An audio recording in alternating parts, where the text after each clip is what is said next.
Hi, I'm Shelly, and I am the founder of the Family Recovery Conference. I've created a presentation for you about creating an environment that supports recovery.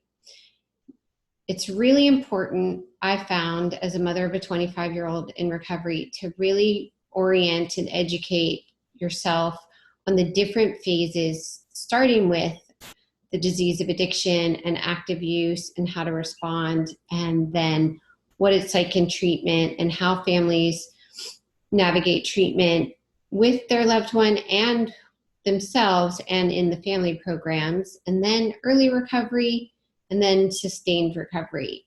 And we understood, or we figured out along the way, that addiction was flourishing in our homes. So I set out to find the people in recovery and the professionals to guide me how to create an environment that supported recovery for our family.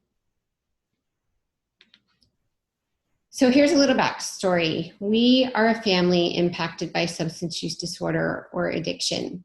It's affected our family in different ways for generations. Grandparents, parents, aunts, uncles, cousins, us, all of us have had an impact because of substance use disorder or addiction in our family. In our family, when I was young, it was just ignored. It was a secret, or just how it was. And we didn't really talk about it, and we didn't talk about treating it. And therefore, it just kept happening and kept happening until my third daughter was born.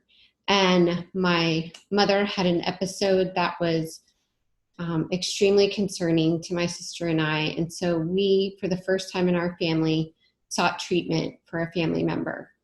And our mom, before she passed away, was 2 years sober. So we did get to experience some life with her in sobriety. And then as we were navigating that part of our life, it flared up again, this time in my son. And he became the impetus for great change in how our family treated substances and substance use disorder. So there's a picture of the three of them. So what is recovery? Well, the official dictionary definition is a return to a normal state of health, mind, or strength, or to find or regain possession of something stolen, lost, or to reclaim. The official SAMHSA definition, which was created by a team of researchers, including some of the people on our Family Recovery Conference speakers, is a process of change through which individuals improve their health and wellness, live a self-directed life, and strive to reach their full potential. Why we use the term family recovery is because when a family is at war with the disease of addiction, it has a physical, mental, emotional, and spiritual impact on all of the family members, not just the individual.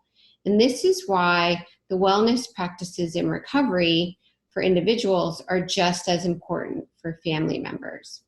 And while they're just as important for family members, creating an environment of recovery for your loved one is the kindest, most compassionate thing you can do.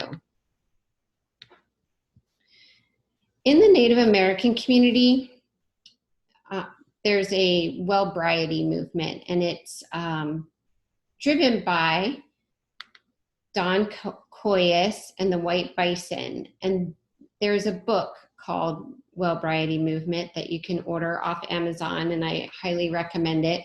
But in the Native American community, they have what they call the 4 laws of change. And the 4 laws of change are: change must start from within.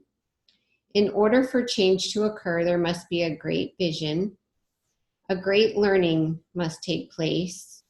And then you must create a healing forest.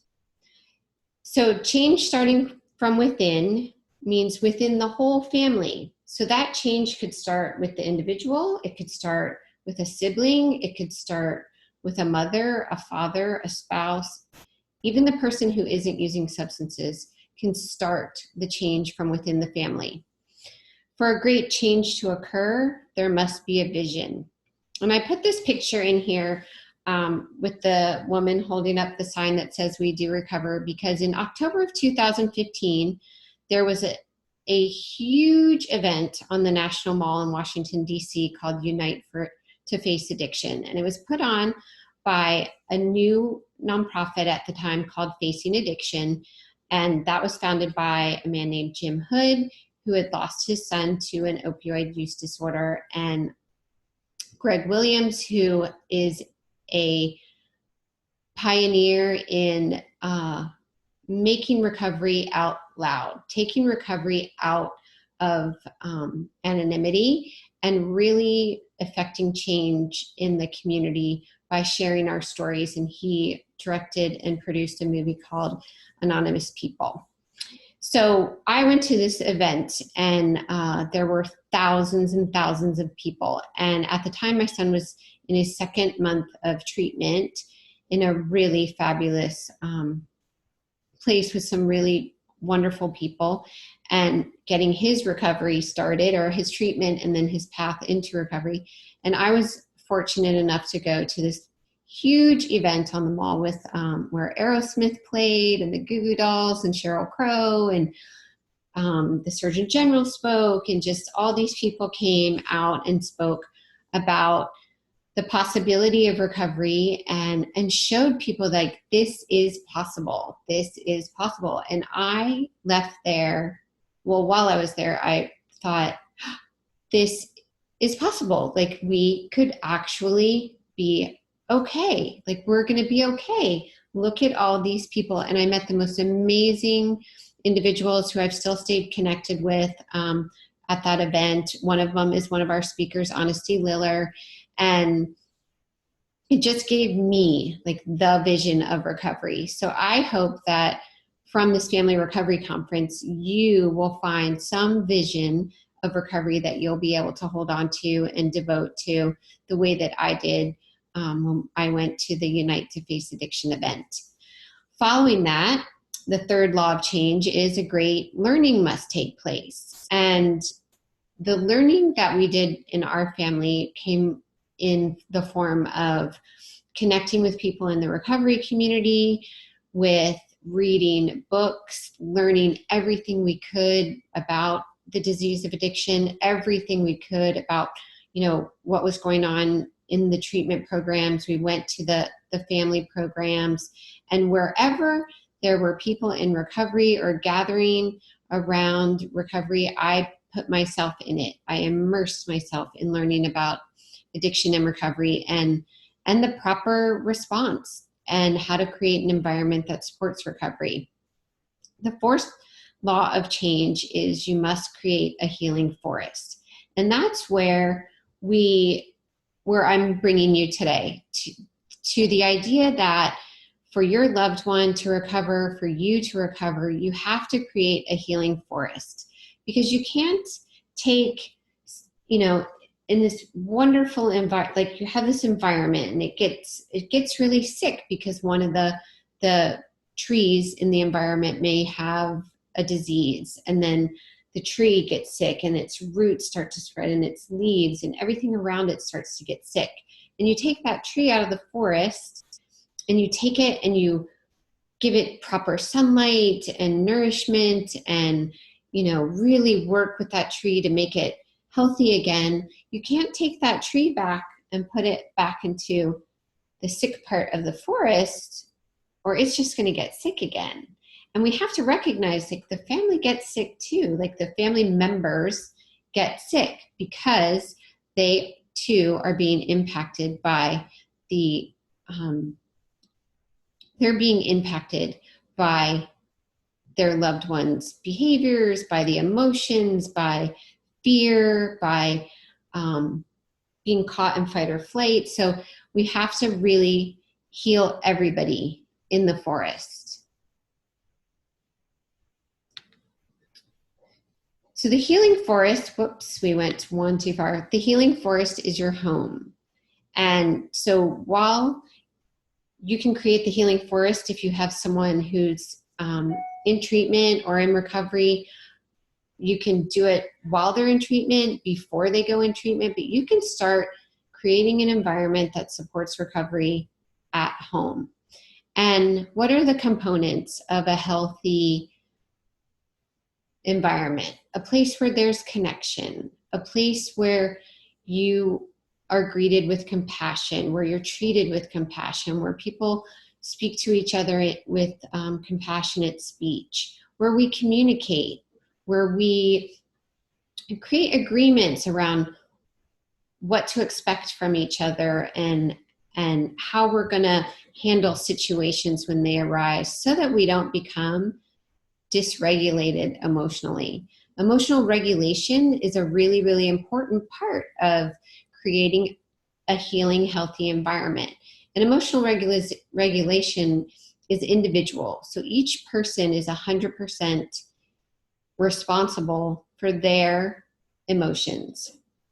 100% responsible for their own emotions. So whatever energy they're bringing to a situation, to a whether it's an episode of distress, or whether someone hasn't followed through on their agreements, we want to try to come to those places in emotional neutrality and with a heart full of love and an open heart and an open mind, because that's how we can create a peaceful healing forest.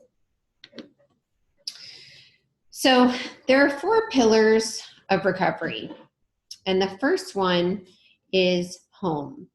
And in Maslow's hierarchy of needs, we have to have our basic needs met before we can start to heal. So you can see in this pyramid that the most important foundation for recovery, for health, is to have your physiological needs met. That's your food, your water, warmth, rest, basically a safe place to live and to be. The second level is security and safety. So those 2 levels, your basic needs, would be found at home, which is why it's so important for our loved ones when they're in, why they do so well in a residential environment is all of these needs are being met. And the reason that it's so difficult for people to that might struggle in early recovery is if they don't have their basic needs met, so that the deeper psychological healing can happen. So we need a safe, secure housing environment. We need our food, good food, water, warmth, emotional warmth, and physical warmth, and we need our rest.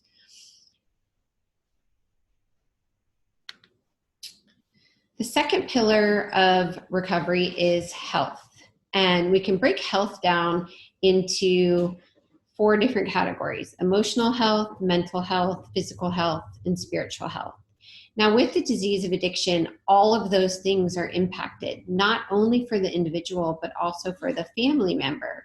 So we want to make sure that we are taking care of our own emotional health, which means we seek guides or advisors or mentors or loved ones that we can have conversations with where we feel safe and secure.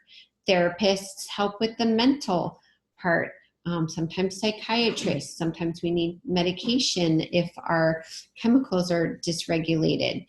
But we want to make sure that as our loved ones are having these addressing this pillar, that we also are addressing this pillar. The next part of health would be physical health. If we're in good physical shape, we're going to feel better. We're going to have better chemicals running through our body. We're going to activate our own natural feel-good chemicals like dopamine and serotonin and the things that help us relax. So it's important to have an exercise routine or to move your body. You always want to every day be moving your body to release some of that pent up energy that can then turn into like an emotional outburst, or to release some of that to release the energy that might cause like pain in our body. So a physical practice is an important part of your health. You could do yoga, you can walk, you can ride a bike, you can go to the gym, whatever makes you feel good, to move your body in a way that gets you to breathe in deep into your body and gets your muscles moving and those feel-good chemicals happening. The fourth part of the pillar of health is spiritual health.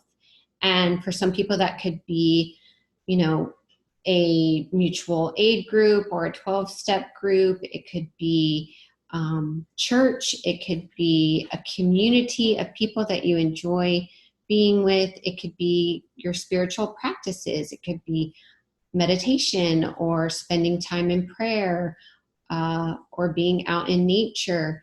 These are all different ways that you can address your spiritual health. I have a little infographic in here, and I'll share the slides with you in an email. But the 8 dimensions of wellness all go under the category of health. So the environment you live in, so that you live in a pleasant, comfortable environment. Being creative and using your mind, being physical, like I said. Your occupation can impact your health. And if you're not getting personal satisfaction or enrichment from your work, expanding your sense of purpose and meaning in life, that's the spiritual connection. Social health, developing a sense of connection and belonging. Your financial health can have a big impact on your emotional, mental, and spiritual health. And we do have in the recovery conference, we have a financial recovery coach who we did an interview with that you can listen to, because addiction can cause a lot of stress around money and a lot of, impact on your financial situation, depending on how you pay for treatment, or if you've, there's been, court situations or any kind of situations where money has become an issue or an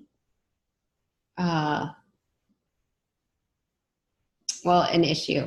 So it's really important to count financial in your recovery as well. I worked with a financial coach following with the financial coach that's actually in our family recovery conference, because taking care of someone with a substance use disorder had a financial impact on our family. So she helped us get our ground again and really have healthy financial practices.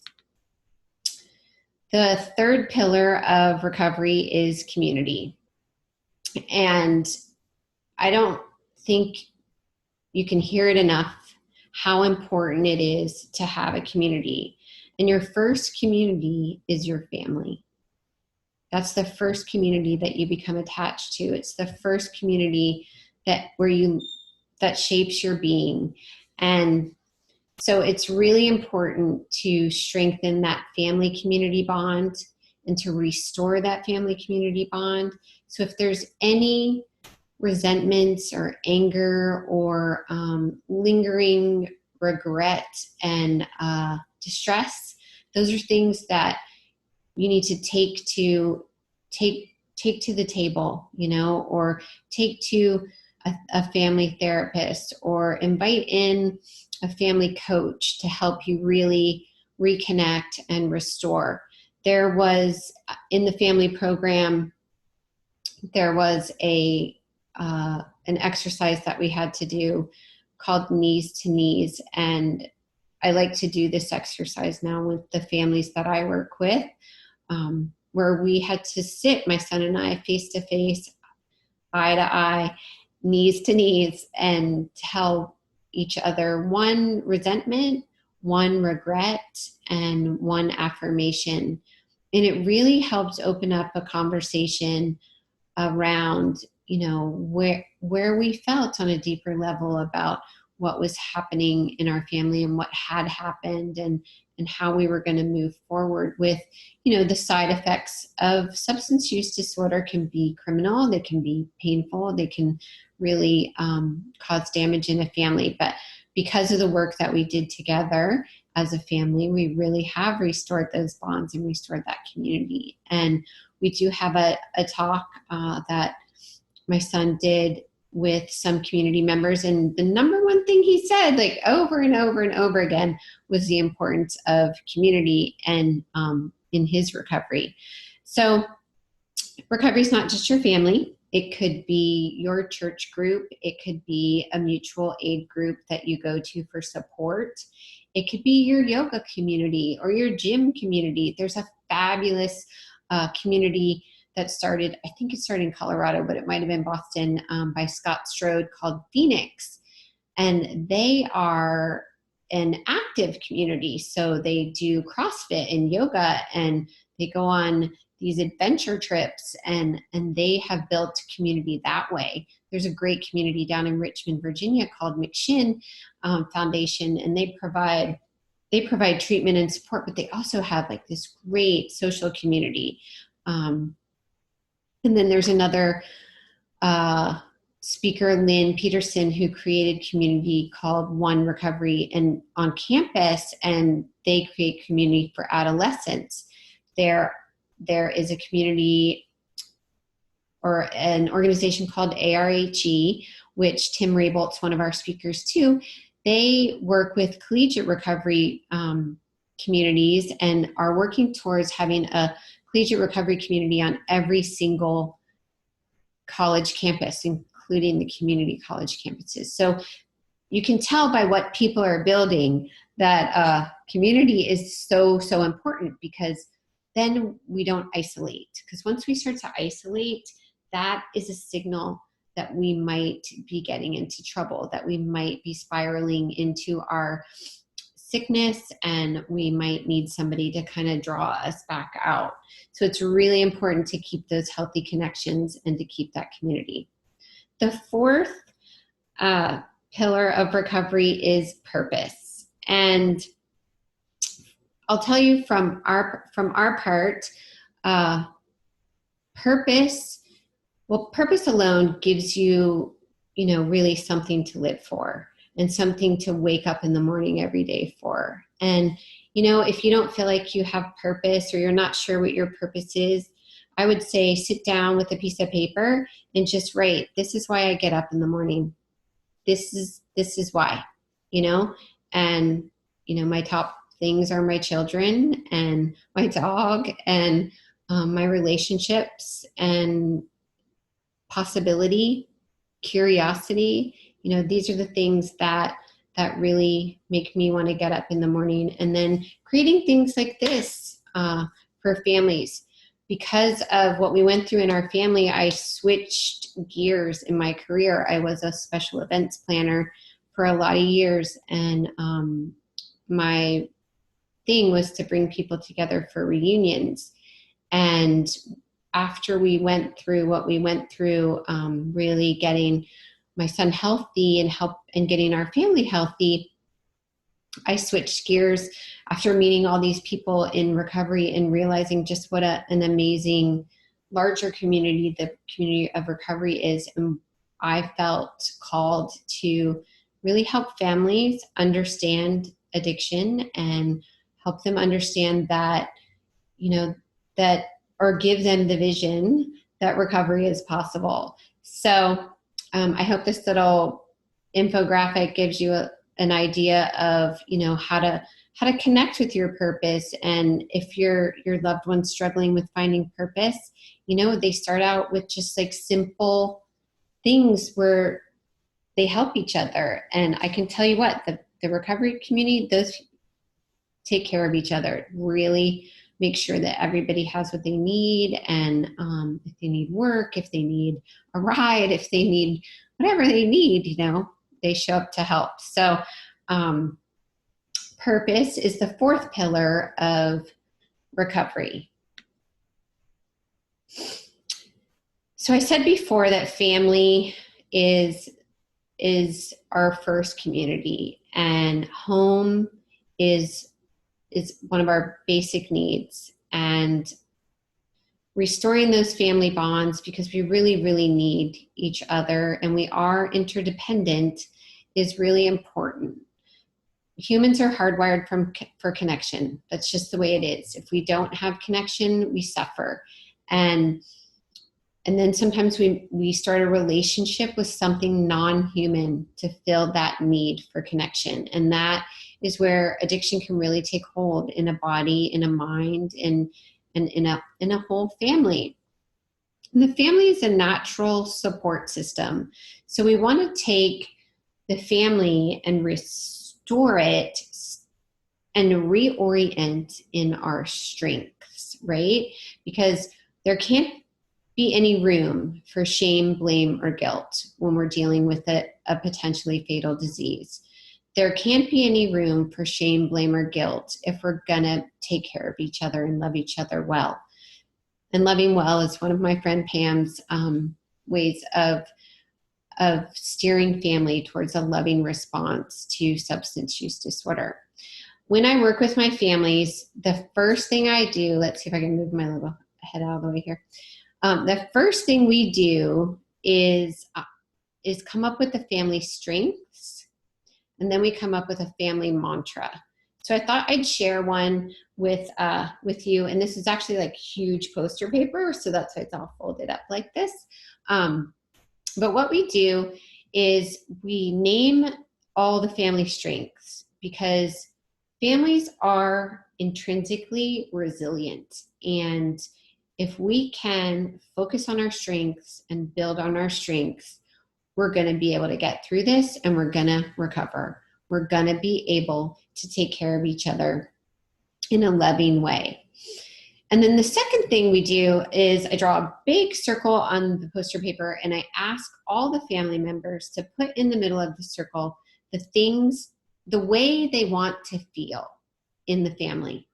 The way they want to feel when they come home, the way they want to feel when they're together.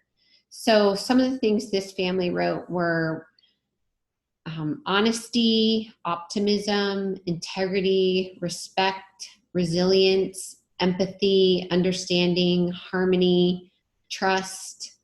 Did I get them all? Sobriety, bonding, and togetherness. Now it goes without saying, love is in the center of this circle always. And then on the outside of the circle, I have them write the ways they don't want to feel.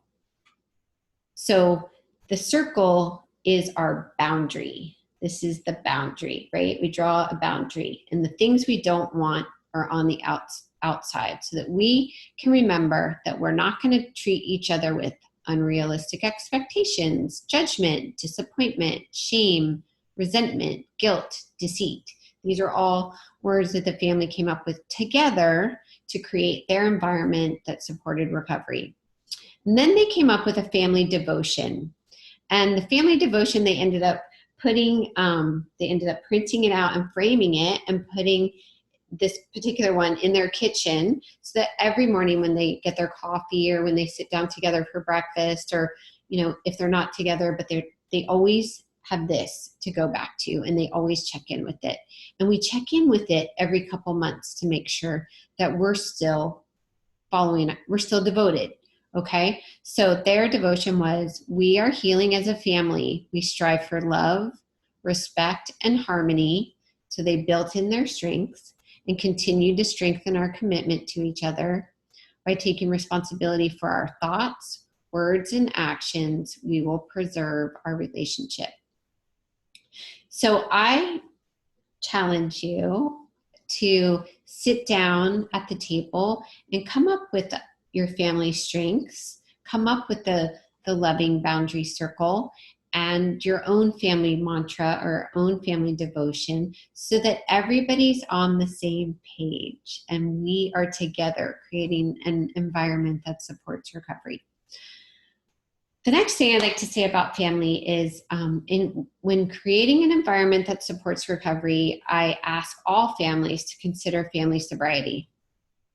And the reason that I think that that's an important thing to consider, at least for the first 90 days or at least while you're navigating active use, so that you are always emotionally regulated, so that you are always, your chemicals are always in line. And, you know, there are some people that can have a glass of wine once a month, or a beer here and there, and it's no big deal.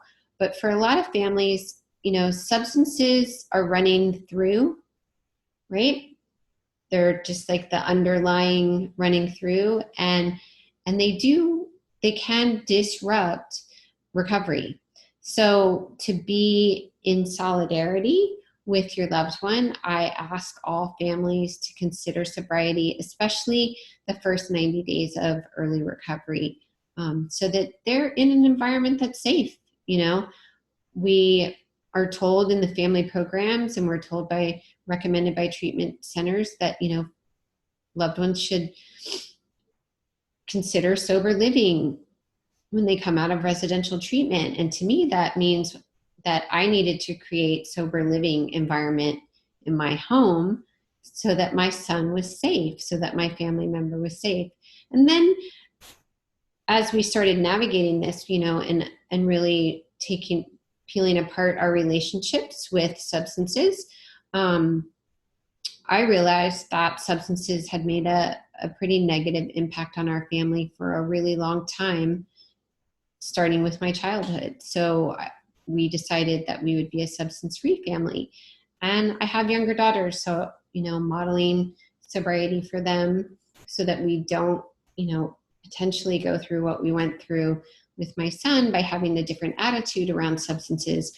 I think we're setting up a dynamic that might potentially break that pattern that has gone on in our family for generations. So something to consider. It's been 3.5 years, and that first sobriety in solidarity, and actually I'm very grateful that I did that with my son, and that he's really ushered us into this beautiful, wonderful, you know, life in recovery. We feel very blessed. Now, I put at the bottom, at war or at peace. It's something that when you start to get into a situation where you feel like you're not in your best moment, or you feel especially angry or emotional, to take a moment and ask yourself, am I at war? Or do I want to be at war, or do I want to be at peace? And I got that notion from a book called The Anatomy of Peace, by the Arbinger Institute. And it really hit home for me in a way that, you know, when we interact with each other, do we want to be at war, or do we want to be at peace? And how do we create an environment that promotes peace? And if we're doing that within our home, how can that ripple out into our community, and how can that ripple out into our world? So I just like to give some food for thought, little spoonfuls of food for thought. The most important thing is that we are together, that we are all in this together. And for your loved one to get well, we all have to be well. And for your loved one to truly, you know, have a safe environment, we have to create an environment that supports recovery.